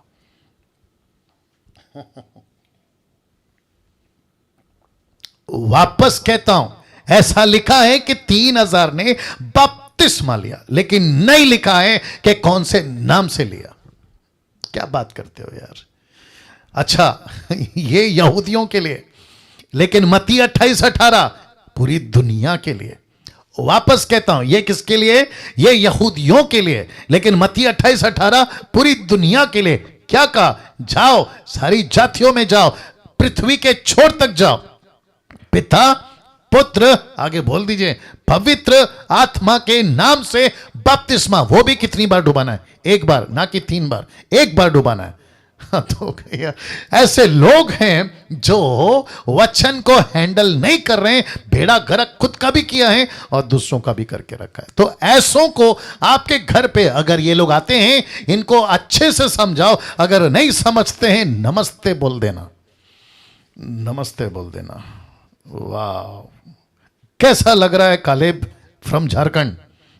कैसा लग रहा है? क्या बात है, क्या बात है ना। एक और वचन का कॉन्सेप्ट बताता हूं, यह भी गजब का है, इसको भी हैंडल नहीं कर पाए। यूहन्ना 14:12, मैं तुमसे सच सच कहता हूं कि जो मुझ पर विश्वास रखता है, जो काम मैं करता हूं वह भी करेगा, वरना इनसे बड़े बड़े काम करेगा, क्योंकि मैं पिता के पास जाता हूं। ये जो ब्लैक में स्पॉट किया है ना, इसको लेके कहते हैं कि अगर यीशु ने चमत्कार किया है तो मैं भी करूंगा, अगर यीशु ने मुर्दे जिलाए हैं तो मैं भी जिलाऊंगा। भैया शौक से चमत्कार करो, शौक से मुर्दे जिलाओ, लेकिन किसके? अन्य जातियों के। अन्य जातियों के पर्पस क्या है? यीशु कहता है कि जो चमत्कार मैंने किए हैं, जो काम मैंने किए हैं कॉन्टेक्स्ट में, तुम भी करोगे। लेकिन कब? मत्ती के, माफ करें, मरकुस के 16 के 17 के बाद। यीशु ने कहा जो विश्वास करे बपतिस्मा ले। आगे बोल दीजिए, निशानी क्या है? दुष्ट आत्मा निकालेगा, अन्य भाषाओं में बात करेगा, बीमारों पे हाथ रखेगा, वो चंगे हो जाएंगे। और ऐसा ही किया पतरस, पौलुस और आगे के लोगों ने, और यही तो आप और मैं कर सकते हैं। लेकिन गड़बड़ कहां होती है पता है?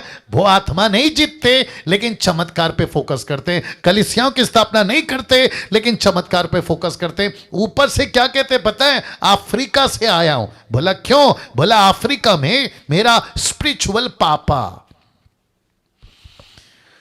बाप रे अफ्रीका में मेरा स्पिरिचुअल पापा रहता है, मेरा स्पिरिचुअल मेंटर रहता है। वो उसकी कलीसिया में हजारों लोग आते हैं। बोला कैसे? बोला वहां का पास्टर चमत्कार चमत्कार चमत्कार करता है, तो मैं भी उसकी कॉपी करूंगा, मैं डम्मी बनूंगा, और मैं भी पंजाब में, कर्नाटका में, तमिलनाडु में, महाराष्ट्र में, मुंबई, पूना, नागपुर, शोलापुर, कोल्हापुर, न जाने कहां का, और ऐसी नकल करके। और वचन का सारा कौन सा? यूहन्ना 14:12। अब बताइए, वचन को हैंडल कर रहे हैं? नहीं कर रहे हैं। जबकि इसके पीछे मकसद क्या था? मकसद यह था कि जब पवित्र आत्मा तुम पर आएगा तो तुमको सामर्थ्य मिलेगा। जो चमत्कार मैं कर रहा हूं पतरस, यूहन्ना, तुम लोग भी करोगे, बल्कि मुझसे ज्यादा करोगे। बोला कब? जब तुम आत्मा जीतने जाओगे तब, जब तुम अन्य जातियों में जाओगे तब मुझसे ज्यादा करोगे। क्यों? क्योंकि मुझसे ज्यादा कलीसियाओं को जमा करोगे। यह था कॉन्सेप्ट। आत्मा नहीं जीत रहे, अपोस्तल बन के घूम रहे हैं, कलीसिया की स्थापना नहीं हो रही है, प्रॉफिट बन के घूम रहे हैं। ऐसे कितने लोगों ने अपनी अपनी दुकान चला के रखी है पैसे कमाने के चक्कर में। और मूर्खों की संख्या इतनी है, उनकी तो है, लेकिन उनके फॉलोवर्स की भी संख्या है। वाह। याकूब 5:14, देखो ये अलग गजब का कहानी है। मैं वक्त का भी ख्याल रखूंगा। अभी तक अच्छा लग रहा है आप लोगों को? जी, कैसा लग रहा है? कुछ बातें सीख रहे हैं आप लोग? वंडरफुल जी। याकूब 5:14, ये तेल का वचन है। कौन सा? तेल का वचन है। देख लो, ब्लैक से स्पॉट किया, लिखा है यदि तुम में कोई रोगी हो तो कलीसिया के प्राचीन को बुलाए, वे प्रभु के नाम से उस पर तेल मलकर उसके लिए प्रार्थना करे। तो लिखा है यदि कोई रोगी हो।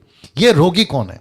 सबसे पहला ये अविश्वासी है। मैं आपको प्रूफ कर दूंगा ये अविश्वासी है। जिसको आना है बात करो, कॉल करो, मैं आपको प्रूफ कर दूंगा। टोटल कॉन्टेक्स्ट पढ़ो तो पता चलेगा अन्य जाति है। ये ऐसा रोगी है जिसने पाप किया है, वचन 13 में। ये ऐसा व्यक्ति है जो पाप करके बैठा है। तो ऐसा रोगी, अगर ऐसा रोगी, वचन 15 कहता है अगर उसने पाप भी किया हो तो उसके पाप माफ हो जाएंगे। याद आ गया आप लोगों को? तो ये ऐसा रोगी है। और मैंने बताया था ना संडे को, यूहन्ना का 5:13-14 में यीशु ने क्या कहा? अगर तू पाप करेगा तो इससे बड़ी बीमारी, आगे बोल दीजिए, तेरे ऊपर आएगी। तो ऐसे लोग पाप करते रहेंगे, ये रोगी होते रहेंगे, और चर्च का पादरी तेल का बॉटल लेके घूमता रहेगा। ये क्या लॉजिक है बताइए? ये क्या लॉजिक है? सिस्टर शैला जी, शाल जी, आपका ध्यान है यहाँ पे, फोकस करिए, बाद में पढ़ेंगे बाइबल। या अमेजिंग। तो यहां से निकला बाबा तेल का बॉटल। बोला कौन सा वचन? यूहन्ना याकूब 5:14। बोला कैसे? बोला लिखा है ना, चर्च का पास्टर तेल लगाएगा तो चर्च का रोगी ठीक हो जाएगा। तो बोला चलो एक काम करते हैं, अब सब लोग तेल का बॉटल निकालो और मैं तेल के बॉटल के ऊपर प्रार्थना करूंगा। यहां से शुरुआत हुआ था पहले। तो सबने अपने अपने घर से तेल का बॉटल लेना घूमना शुरू कर दिया। मैं आपको बताऊं, नारियल का तेल का बॉटल, मेरी मिनिस्ट्री अभी तो फिलहाल 1 साल हो गया है, जो पास्टर सपना चलाती है, आप लोग जानते हैं, वो है महाराष्ट्र के, क्या कहते हैं उसको, मूर्तिजापुर में। वहाँ पे 20 से 25 हजार गांव के लोग आते थे। किसी ने कह दिया कि प्रार्थना के लिए तेल की बोतल ले जाना बहुत ज़रूरी है। मैं आपको सच बताऊं कि वहाँ पूरी की पूरी लाइन लग गई थी तेल बेचने वाले ठेले की, मतलब नुक्कड़ पे तेल बेचते हैं ना, वैसे तेल की बोतल बेचने वालों की लाइन लग गई थी। और जो बोतल मिलती थी 10 रुपए में, 20 रुपए में बेचने लगे। क्यों? क्योंकि खरीदार आ गए। और जितनी सभा में लोग आते थे सब तेल का बोतल लेकर घूमते थे, ब्लू कलर का छोटा वाला। मैं जिस दिन पहुंचा वहां पे मिनिस्ट्री करने के लिए, और मैंने सबके हाथ में, मैंने सबसे पहले बोला जिस जिसके पास में तेल की बोतलें सब निकाल के फेंको। बोला वो क्यों? बाइबल कहती है प्रार्थना करने से, अंकुर नरूला, बजिंदर सिंह, ये सारे लोगों ने तो इतना मार्केट फैला के रखा है। कहते हैं कि तेल के बोतल के पे प्रार्थना करते अभिषेकित तेल हो जाता है और वो जिस पे लगाते और गवाहियां आती हैं। मैं आपको वापस कहता हूं, ऐसे लोगों की गवाहियां आती हैं कि जब से हमने बजिंदर सिंह का, अंकुर नरूला का, इसका उसका तेल का बोतल लेकर गए, हमको अच्छा महसूस हो रहा है। तो मैं उनको कहना चाहता हूं कि अगर तेल के बोतल से ही सब कुछ अच्छा हो जाता तो तुम्हारे यहां पे जितनी भीड़ आती है सबको अच्छा करके बताओ, नंबर 1। नंबर 2, अगर यीशु मसीह को भी यही पता था कि तेल के बोतल से ही सब ठीक होते हैं तो यीशु क्रूस पे क्यों मरा? अरे ना बात समझ में? चलो वो भी छोड़ दो, तेल की बोतल ले दो, कम से कम फ्री तो दे दो। चलो फ्री मत दो, जितने की कॉस्टिंग आती है उतना तो दे दो। किस मूर्ख ने कहा कि एक बोतल को तुम 200 रुपए में बेचो, और वो भी जबरदस्ती? किसने कहा 200 रुपए में? तो ये सारी चीजें वहां से आती हैं जिसको वचन को हैंडल नहीं कर रहे हैं। 2 कुरिन्थियों 5:17 एक और कॉन्टेक्स्ट बताता हूं, कॉन्सेप्ट माफ करें। कहते हैं सो यदि कोई मसीह में है तो वो नई सृष्टि है, पुरानी बातें बीत गई, देखो सब नई हो गई। इसका मतलब है नई सृष्टि पे फोकस। कहते हैं कि अब हमको किसी प्रकार का कोई चिंता करने की जरूरत नहीं है। बोला क्यों? बोला हम नई सृष्टि हैं, लेकिन इनको नहीं पता है कि नई सृष्टि को क्यों बनाया। इसी का अगला वचन 18 कहता है तुमको नई सृष्टि इसलिए बनाया ताकि तुम परमेश्वर की मेल मिलाप की सेवा करो। जो वचन तुमको मिला है तुम दूसरों को पहुंचाओ। तुम आदम की संतान नहीं हो, तुम यीशु की संतान हो, एग्री करता हूं। तुम अभी पाप की संतान नहीं, बाप की संतान हो, एग्री करता हूं। लेकिन नई सृष्टि क्यों बनाया? तुमको 5 स्टार होटल में, शॉपिंग मॉल में, अमेरिका में परमेश्वर के नाम के लोगों से पैसा लूट के अय्याशी करने के लिए नहीं, बल्कि सेवा करने के लिए। कम ऑन, यस और नो? उसके चलते प्रभु ने तुमको नई सृष्टि बनाया। लेकिन बेड़ा गर्क है, वक्त को ध्यान रखते हुए आगे बढ़ूंगा। पहला पत्र 2:9 देखो क्या लिखा है, पर तुम एक चुना हुआ वंश, राजपदधारी, याजकों का समाज, पवित्र लोग, परमेश्वर की नीच प्रजा। अब उसका नीचे का लाइन क्यों है? हम चुना हुआ वंश क्यों है? राजपदधारी, याजकों का समाज क्यों है? पवित्र लोग क्यों हैं? परमेश्वर की नीच प्रजा क्यों है? इसलिए कि जिसने तुम्हें अंधकार में से अपनी अद्भुत ज्योति में बुलाया, उसके गुण प्रकट करो। इसका मतलब हम राजपदधारी, याजकों का समाज, ये चुना हुआ वंश जिसको मैंने ब्लैक से स्पॉट किया है, इसीलिए हैं ताकि हम उसके गुण प्रकट करें, ना कि टाइटल लेकर घूमते बैठे। हम टाइटल लेकर नहीं घूमेंगे, हम यीशु के गुण प्रकट करेंगे। मैं कौन हूं? मैं यीशु का वंश हूं, तो गुण प्रकट करो। मैं कौन हूं? मैं राजपदधारी, याजकों का समाज हूं, तो गुण प्रकट करो। मैं कौन हूं? मैं पवित्र लोग हूं, तो गुण प्रकट करो। मैं कौन हूं? परमेश्वर की प्रजा हूं, तो क्या प्रकट करो? जोर से बोल दीजिए, गुण प्रकट करो। यही मकसद के लिए तो प्रभु ने चुना। और इसी को नहीं समझे, ऊपर का उठा लिए, तो इसको भी कहते हैं कि हैंडल नहीं कर पाए। इसको भी कहते हैं हैंडल नहीं कर। मैं कौन से टॉपिक पे चल रहा हूं? How to handle the scriptures, वचन को कैसे संभालें। अब उसी लिस्ट में एक और दे रहा हूं, फिलिपियो 4:13, जो मुझे सामर्थ्य देता है उसमें मैं सब कुछ कर सकता हूं। तो मतलब प्रभु मुझे ताकत देगा, मैं सब करूंगा। क्या क्या करूंगा? मैं गलत काम भी करूंगा। बोला क्यों? प्रभु ताकत देता है। वाह रे भैया मैं स्मगलिंग करूंगा। बोला क्यों? बोला प्रभु ताकत देता है। मैं 2 नंबर का बिजनेस करूंगा। बोला क्यों? प्रभु सामर्थ्य देता है। मतलब तुम कुछ भी करोगे, क्योंकि वचन कहता है 4 का 13, तो तुम कुछ भी कर सकते हो, गलत हो जाएगा। वचन को हैंडल करना बहुत जरूरी है, उसके कॉन्टेक्स्ट को समझना बहुत जरूरी है। एक टुकड़ा उठाकर किसी प्रकार का कोई सिद्धांत नहीं बनता। फिर पूछूंगा कैसे लग रहा है, टोटल बता दो मेरे को, कैसा लग रहा है यहां पे? वाह मेरी बहुत इच्छा है आप लोगों का माइक ऑन करवाऊं और आप लोगों से फीडबैक लूं, लेकिन नॉट पॉसिबल। 15 मिनट बचे हैं 9 बजने में, देख रहे हैं आप लोग 45 मिनट कैसे निकल गया आप लोगों को पता ही नहीं चला। ओके, एक और वचन है जिसको हैंडल नहीं कर पा रहे, गलतियों 3:29, यदि तुम मसीह के हो तो अब्राहम के वंश और प्रतिज्ञा के अनुसार वारिस भी हो। बस इतना सा उठा लिया। तो क्या कहते हैं? मैं किसका वंश हूं? अब्राहम का। मैं किसका आशीषदार हूं? अब्राहम का। प्रार्थना कैसे करते हैं? बोला परमेश्वर मैं तेरा दास हूं, मैं प्रार्थना करता हूं। अनीता, सुनीता, कविता, जावना, आवना, भावना, सुनील, अनिल, राकेश, रमेश, सुरेश, सबके ऊपर अब्राहम की आशीष आ जाए। ऊपर से परमेश्वर बोलेगा बेटा टप करके मारते हुए, तेरे को कब बोला कि तूने अब्राहम की आशीष पाना है? तेरे को मैंने यीशु की आशीष दी है। तालियां प्रभु के लिए। क्या बात है, क्या बात है। एक व्यक्ति प्रार्थना कर रहा था, कहता था कि प्रभु मुझे अब्राहम की तरह विश्वास दे दे। बोला वेरी गुड। तो परमेश्वर ने बोला देख बेटा तेरे को अब्राहम की तरह विश्वास दूंगा, लेकिन तू अपनी बीवी को फिर बहन बनाएगा क्या? बोला वो क्यों? बोला अब्राहम का विश्वास था इसलिए उसने अपनी पत्नी को बहन बोला, तो तेरे को वो चाहिए? बोला नहीं। एक ने प्रार्थना किया, बोला प्रभु मुझे सुलेमान की तरह बुद्धि दे दे। परमेश्वर ने बोला ठीक है तुझे सुलेमान की तरह बुद्धि देता हूं, लेकिन तुझे 1000 बीवी करना होगा। बोला वो क्यों? बोला सुलेमान की 1000 पत्नी थी। बोला प्रभु मुझे सैमसन की तरह ताकत दे दे। बोला ठीक है बेटा, लेकिन फिर तेरे को दलीला के साथ में शादी करनी पड़ेगी या गलत संबंध रखने पड़ेंगे।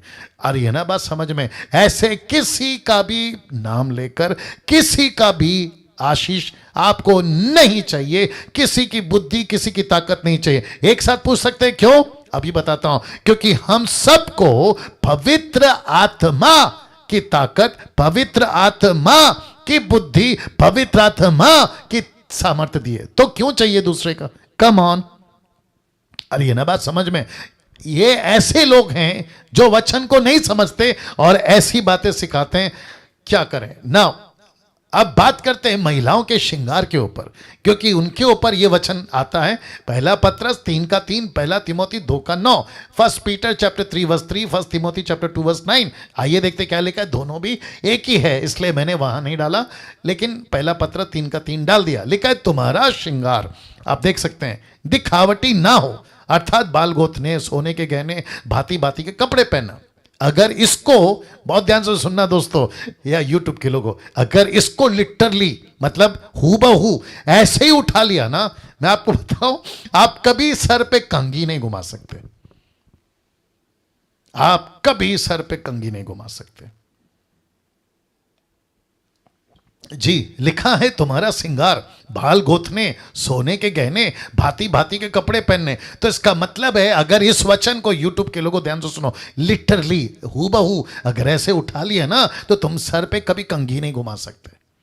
आप कभी आप क्रीम, ठंड लगने पे आपके चेहरे पे लोशन, आपके लिप्स पे लिप गार्ड, या फिर आप साबुन या शैम्पू या परफ्यूम या फिर डियो आप कभी यूज नहीं कर पाओगे। और कभी फंक्शन में आप अच्छे कपड़े पहन के नहीं जा पाओगे, क्योंकि पत्रस कहता है भांति भांति के कपड़े। अगर इसको ऐसे ही पढ़ें तो इसका मतलब क्या है? यीशु ने कहा अगर तेरा हाथ तुझे ठोकर खिलाए, कोई बोल दे जल्दी से, हाथ काट दे। उतना सब पढ़ के अगर हर कोई सच में ठोकर खाया तो कैंची या आरी या चाकू या तलवार लेगा और अपना हाथ काट लेगा। कम ऑन यस और नो? लेकिन ऐसा नहीं है ना वो वचन।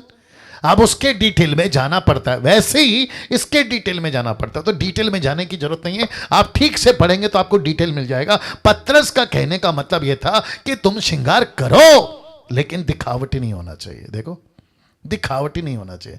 तुम बाल गोथो लेकिन दिखावटी नहीं होनी चाहिए। सोने के गहने पहनो लेकिन दिखावटी नहीं होनी चाहिए। भांति भांति के कपड़े पहनो लेकिन दिखावटी नहीं होनी चाहिए। आ रही है ना बात समझ में? सोच के देखिए, आपका अभी जो मैं बात कर रहा हूं यानी कि डैनियल राज बिना नहाए, बिना बाल संवारे, बिना ढंग के कपड़े पहने आपके सामने आकर मैं बैठ जाऊं जूम के ऊपर, मैं आपको बताऊं आप लोग भाग जाओगे। बोले कोई तो भालू या कोई तो जंगली आदिवासी आ गया है। कम ऑन यस और नो, वो छोड़िए। अगर ऐसा कुछ ना करें, हम देवदास की तरह, ड्रैकुला की तरह, चुड़ैल की तरह, भूत की तरह, बाल नहीं बने हैं, कपड़े ढंग के नहीं हैं, परफ्यूम नहीं है, साबुन से नहाए नहीं हैं, और ना ही कोई चेहरे पे कुछ ठीक ठाक है, ऐसा अवस्था में आप पड़ोस के घर पे जाके सुसमाचार सुनाने जाओ, आपको क्या करेंगे जल्दी बताइए। कम ऑन बात करिए। आपको घर से भगा देंगे, आपको घर से छोड़ो, आपको गली मोहल्ले शहर सबसे भगा देंगे, और आपके ऊपर तो केस हो जाएगा कि ये गंदगी फैला रहा है। कम ऑन यस, वो छोड़ो यार, पड़ोसी का छोड़ो, तुम्हारी पत्नी तुम्हारे साथ नहीं रहेगी, तुम्हारा पति तुम्हारे साथ नहीं रहेगा, और जो बच्चे हैं ना वो तुम्हारे साथ नहीं, वो खुद भाग जाएंगे। कैसा लगेगा बताए। तो इस वचन को और 1 तिमोथी 2:9 को हम कैसे लें, आप मुझे बताइए। अगर हेल्थ में अगर कोई तकलीफ है, आपका सर दुख रहा है, तो सर की दवा है ना, उसको मना किया है क्या, लीजिए ना।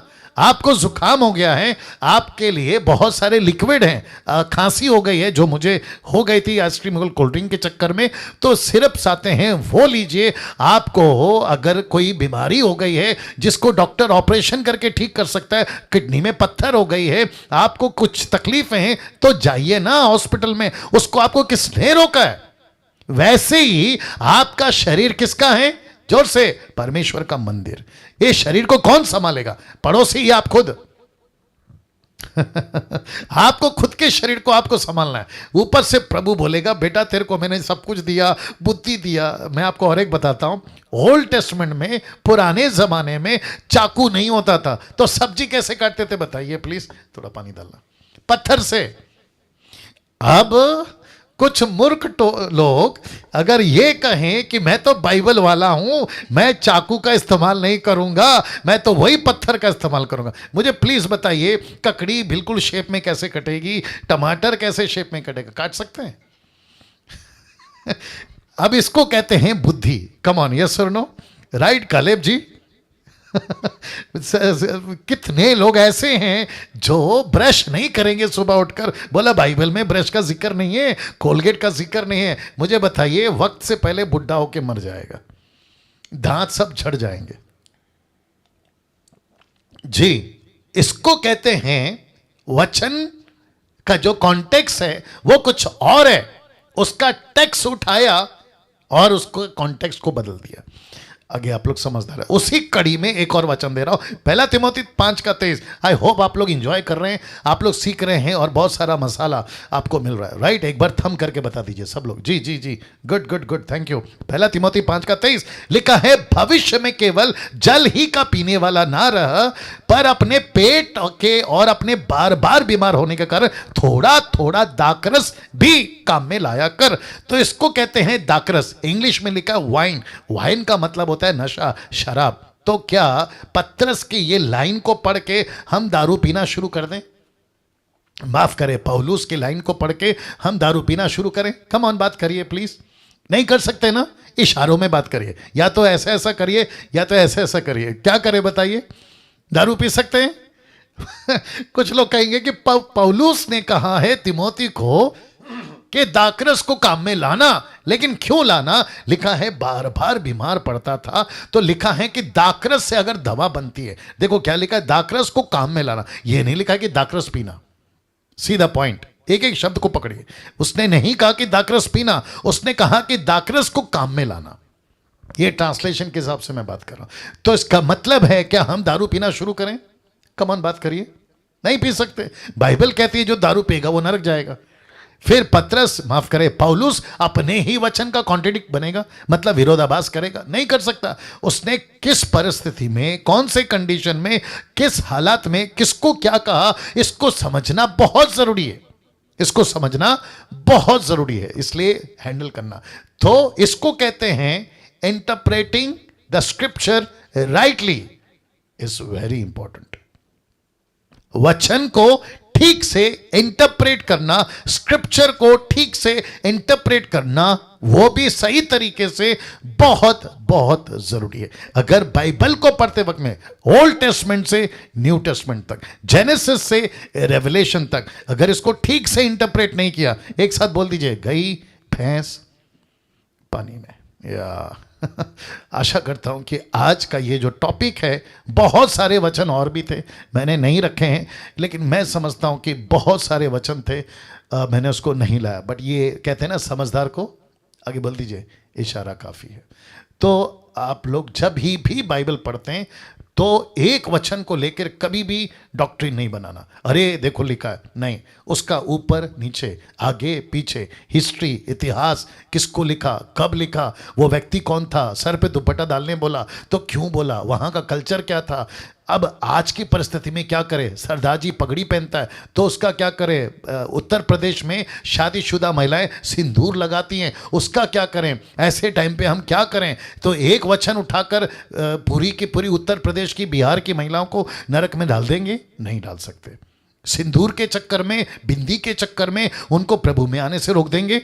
नहीं रोक सकते। राइट कालेब जी, आपके झारखंड में भी यही कल्चर है, वहाँ पे तो अलग अलग कपड़ा पहनते हैं, साउथ अफ्रीका में तो अलग अलग कल्चर है, गुजरात का अलग कल्चर है, मद्रास का अलग कल्चर है, महाराष्ट्र का अलग कल्चर है, उनका कपड़ा, उनका रहन सहन। मूर्ति पूजा से सबको मना करो, मूर्ति पूजा से, ये तो गलत है, वो चाहे कोई भी कल्चर हो, लेकिन उनके कपड़े, उनका रहन सहन, उनका उठना बैठना, उनका खाना पीना से क्या दिक्कत है किसी को? तो यीशु का सुसमाचार, पत्रस पौलुस का वचन पत्री सब जातियों के लिए था। Is that right?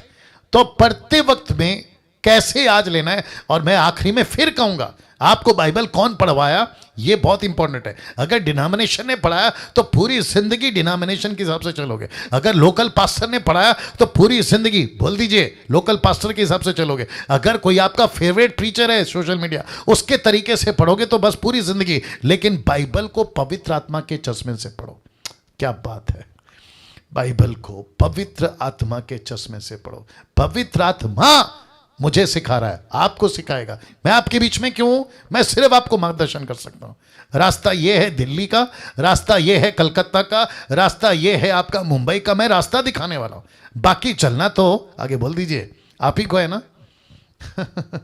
अब बाकी का कल, जो कि एपिसोड नंबर 23 होगा, जो कि टीचिंग हम आपको देंगे, और वो क्या क्या होगा मैं आपको अभी से बता देता हूं। स्टेटमेंट्स स्क्रिप्चर्स के कैसे होते हैं उसके ऊपर बात करूंगा। अनॉइंटिंग को लेकर बहुत गड़बड़ है, प्रेजेंस को लेकर, प्रभु की उपस्थिति, उसको लेकर बहुत गड़बड़ है, होली स्पिरिट को लेकर बहुत गड़बड़ है। तो इसके ऊपर मैं कल आऊंगा। स्क्रिप्चर स्टेटमेंट मतलब कोई स्टेटमेंट दे देते हैं कि ये स्टेटमेंट हमारे चर्च का है, ये स्टेटमेंट हमारे पास्टर का है। वचन सपोर्ट करता नहीं करता बात की बात है, लेकिन क्योंकि मेरे पास्टर ने बोला है तो ये सही होगा, अफ्रीका वाले ने बोला है तो ये सही होगा। इसके ऊपर मैं कल बात करूंगा, जो कि एपिसोड नंबर 23 कल होगा। आइए प्रार्थना करते हैं और फिर समाप्त करेंगे। सृष्टिकर्ता पिता, यीशु मसीह के नाम से आपको हम धन्यवाद देते हैं इस अद्भुत शिक्षाओं के लिए। और प्रभु मैं विनती करता हूं, जूम और यूट्यूब पे जितने लोग इस बातों को आज सुने हैं, प्रभु जी मेरी प्रार्थना है एक एक व्यक्ति से आप बात करिएगा प्रभु जी। और जब भी वो बाइबल को पढ़ते हैं, एक एक सिद्धांत, एक एक बातों को आप खुलासा करिएगा। यीशु के नाम से इस प्रार्थना को मांगते हैं, सुने और कबूल करें, आमीन। जी उसको बंद कर लीजिए। ओके।